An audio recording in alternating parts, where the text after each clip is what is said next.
ठरलं तर मग या मालिकेच्या येणाऱ्या भागामध्ये जबरदस्त असा ट्विस्ट येणार आहे.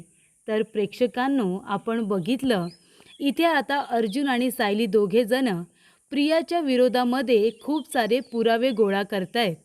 कारण जेव्हा सुभेदार आणि किल्लेदार या दोन्ही कुटुंबाच्या समोर अर्जुन सायली प्रियाचा भांडाफोड करतील, तेव्हा शंकेला कुठेही जागा उरता कामा नये यासाठी प्रियाच्या विरोधामध्ये त्यांनी खूप सारे पुरावे, साक्षीदार हे आता उभे केलेले असतात आणि ते प्रेक्षकांनो अगदी सुखरूप जपूनसुद्धा ठेवलेले असतात. एका बाजूला प्रियाचा भांडाफोड तर होणारच असतो, पण प्रेक्षकांनो आता इथे येणाऱ्या भागामध्ये साक्षी आणि सचिन या दोघांचा सुद्धा भांडाफोड होतो. आत्तापर्यंत सचिनने जी काही कारस्थानं केली आहेत ती संपूर्ण कुटुंबासमोर 2-3 वेळा आलेली असतात. तेव्हा इथे सुभेदारांनी अस्मिताला सांगितलेलं असतं की सचिनबरोबरचं नातं तोडून टाक, तो तुझ्या लायकीचा नाही आहे. पण तरीसुद्धा अस्मिता इथे आता त्याला सेकंड चान्स देण्याचा निर्णय घेते. ती म्हणते की माणूस चुकला तर लगेच त्याला सोडून द्यायचं असतं का? मला माझं नातं टिकवायचं आहे, माझं माझ्या नवऱ्यावरती प्रेम आहे, म्हणून तिने सचिनला एक चान्स दिलेला असतो. पण प्रेक्षकांनो, त्या आता संधीचं सोनं करण्याच्या ऐवजी सचिनने खूप मोठी माती खाल्लेली असते. तर प्रेक्षकांनो, सचिनने सुभेदारांच्या तिजोरीमधून पैसे चोरण्याचा निर्णय घेतलेला असतो. त्यामुळे येणाऱ्या भागामध्ये तिजोरीतून पैसे चोरणाऱ्या सचिनला सुभेदारांनी रंगेहात पकडलेलं असतं आणि त्याचबरोबर त्याला पोलिसांच्या ताब्यामध्ये देऊन त्याची कसून चौकशी करायला सांगितलेली असते. UKमधून तो सरळ इंडियामध्ये परत आला, पण नक्की कुठल्या कारणाने परत आलाय याचा आता शोध घ्यायला इथे आता अर्जुनने सांगितलेलं असतं. त्यानंतर प्रेक्षकांनो, सचिनला भेटायला साक्षी भांडीवाली बनून आलेली असते. पण इथे आता साक्षी जात असताना अर्जुन सायली दोघेजण तिला रंगेहात पकडून पोलिसांच्या ताब्यात देतात. तर येणाऱ्या भागामध्ये कशा पद्धतीने या गोष्टी पुढे घडत जातात आपण सविस्तरपणे बघूया. प्रेक्षकांनो, इथे आता अर्जुन आणि सायली हे दोघेजण प्रियाची DNA टेस्ट करण्याचा निर्णय घेतात. तेव्हा सायलीने अर्जुनला सांगितलेलं असतं की तुम्ही एक काम करा, तुम्ही आता मैनावतीकडे जा आणि तिच्याकडून तुम्ही तिचे DNA सॅम्पल घेऊन या. मी एक काम करते, मी प्रतिमा आत्याकडे जाते आणि त्यांच्याकडून त्यांचे DNA सॅम्पल मिळवते. अर्जुन म्हणतो, तू काय करशील बायको? तू प्रतिमा आत्याला सांगशील का की तू तिच्याकडे DNA सॅम्पल का मागतेस ते? प्रियावरती तुला संशय आहे आणि प्रिया तुमची मुलगी नाही आहे, ती खरी तन्वी नाही आहे, हे तू सांगणार आहेस का? तेव्हा इथे सायली म्हणते, अजिबात नाही. प्रियाचा भांडाफोड आपल्याला एकाच वेळेला सगळ्यांसमोर करायचा आहे आणि तोपर्यंत कुणाच्याही मनामध्ये तिच्याबद्दल संशय येता कामा नये असं मला वाटतं. त्यामुळे मी एक काम करते, सध्या तरी मी प्रतिमा आत्यांचे DNA सॅम्पल हे आता त्यांना काहीही न सांगता मिळवते आणि एकदा का DNA सॅम्पल हाती लागले की मग रिपोर्ट वगैरे आल्यानंतर एकदाच काय तो सोक्षमोक्ष लावू. तेव्हा अर्जुन म्हणतो, ठीक आहे, मैनावती तसेही आपल्याला सॅम्पल द्यायला तयार होईल. तेव्हा इथे आता प्रतिमाने प्रियाबरोबर वेळ घालवायचं ठरवलेलं असतं. तेव्हा तिला माहेरपणासाठी तिने घरी बोलावलेलं असतं. तिच्यासाठी जेवणाचा बेत केलेला असतो. प्रतिमाने स्वतःच्या हाताने सगळे पदार्थ बनवलेले असतात. पण जेव्हा इथे प्रियाला ती फोन करून म्हणते की अगं कल्पना तुझं खूप कौतुक करत होती, तू सुधारतीयस, सगळ्यांबरोबर चांगलं वागतेस, याने सगळेजण खूपच जास्त आनंदी झालेत. म्हणून मी विचार केला की माझ्या मुलीचं कौतुक मी सुद्धा करते. तू येतेस का आपल्या घरी? जेवायलाच ये आणि त्याचबरोबर माहेरपणाला सुद्धा ये. 1-2 दिवस राहिलीस तरी काही हरकत नाही. तेव्हा प्रियाला खूप आनंद होतो. तिला असं वाटतं, अरे वा, इथे मी सुभेदारांना गुंडाळण्याचा प्रयत्न करते, पण मला असं वाटतं की माझी तर लॉटरी लागले. किल्लेदारांना सुद्धा मी गुंडाळते की काय, असं मला आता वाटायला लागले. आणि तेव्हा इथे सायलीने सांगितल्याप्रमाणे इथे प्रतिमाने तिला आता कल्पनाचं नाव घेऊन इथे इम्प्रेस केलेलं असतं आणि तिने आता माहेरपणासाठी घरी बोलावलेलं असतं.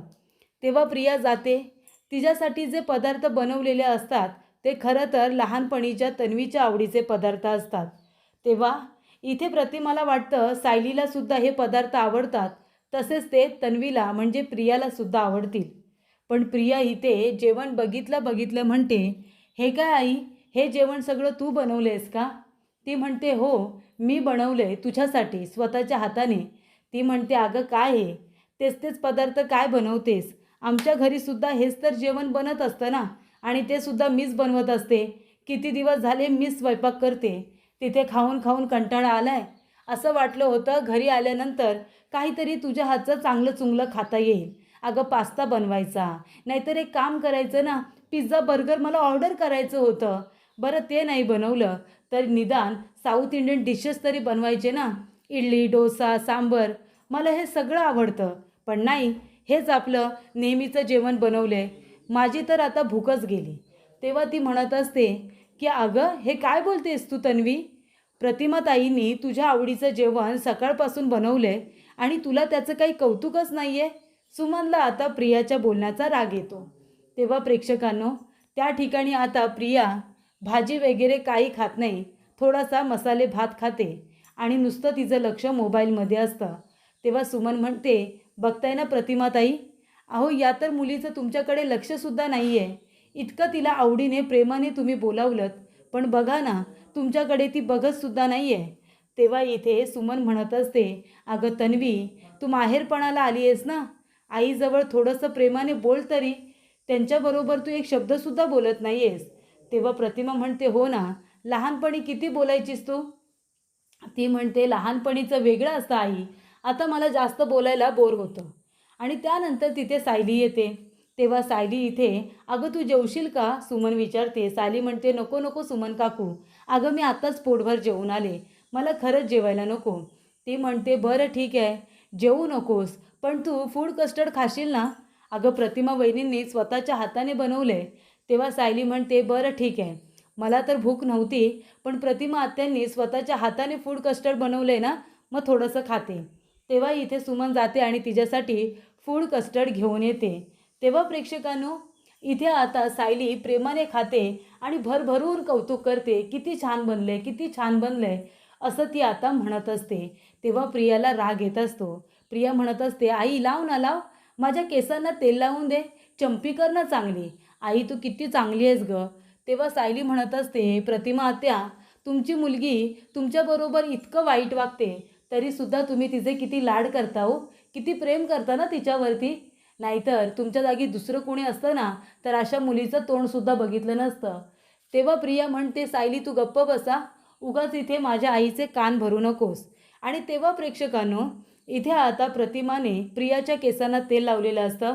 प्रिया म्हणते, "आई मी जाते, जरा झोपते, मला झोप आली आहे." त्याच्यानंतरला ती जाते. तेव्हा सायली म्हणते, "प्रतिमा आते या, मी तुमच्या केसांना तेल लावून देते." आणि तेव्हा सायली प्रतिमाच्या केसांना तेल लावून देत असताना हळूच तिचा एक केस ती काढून घेते आणि तो सॅम्पल आता आपल्या बॅगमध्ये टाकते.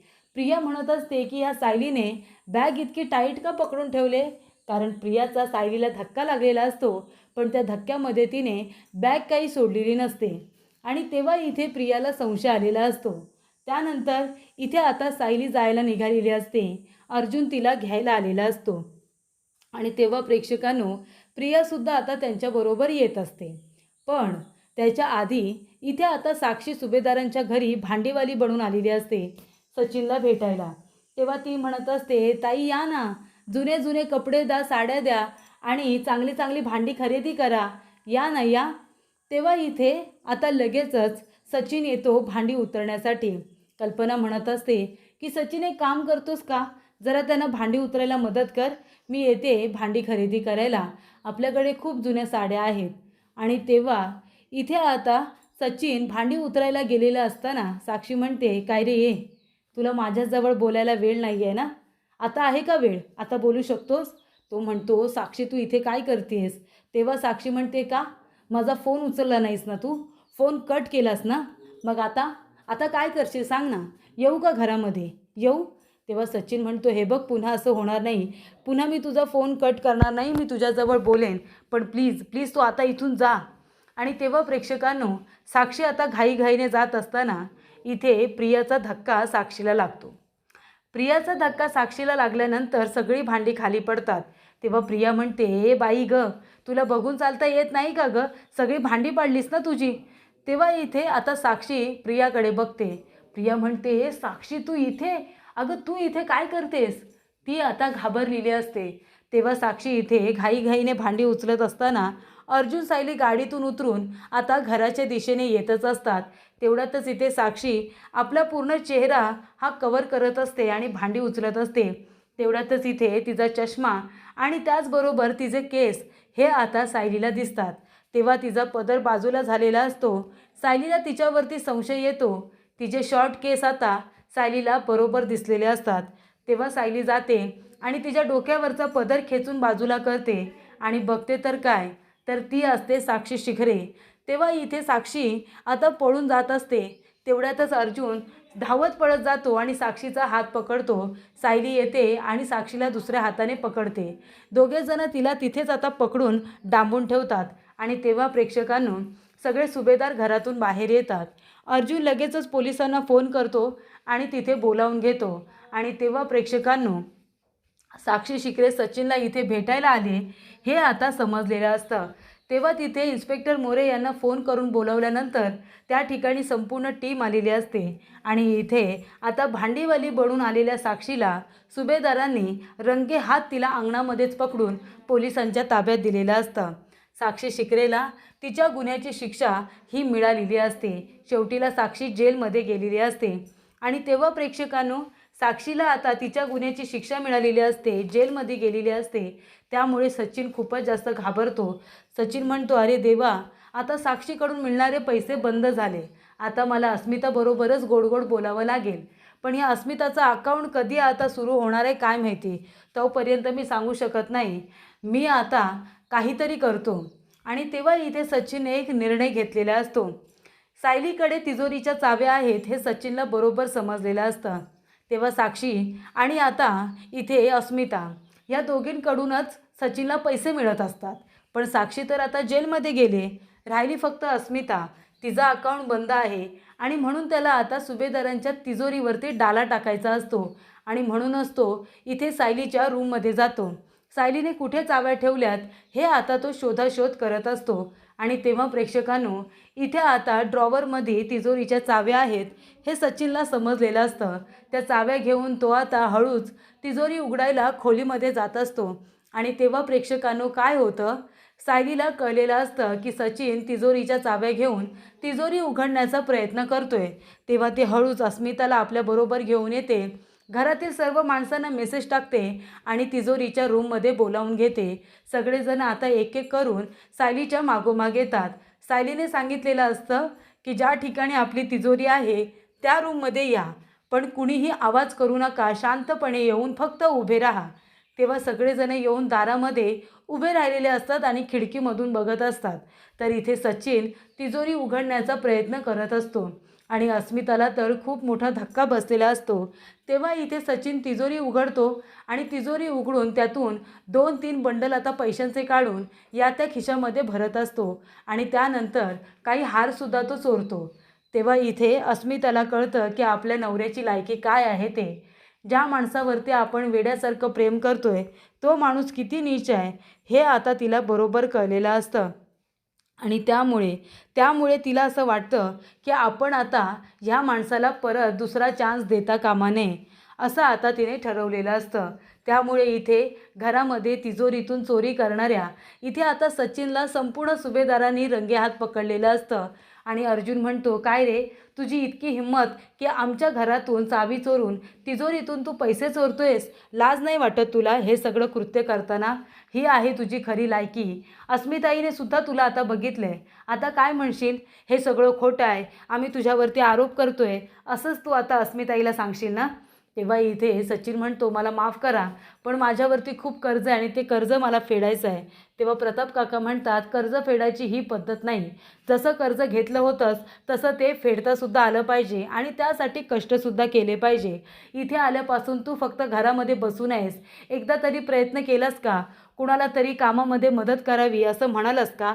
अजिबात नाही. तुला फक्त फुकटचे पैसे हवे आहेत आणि म्हणून त्या साक्षीला फसवलंस. आता अस्मिताला फसवतोयस. त्यामुळे तुझ्यासारख्या चोराला आमच्या घरामध्ये जागा नाही.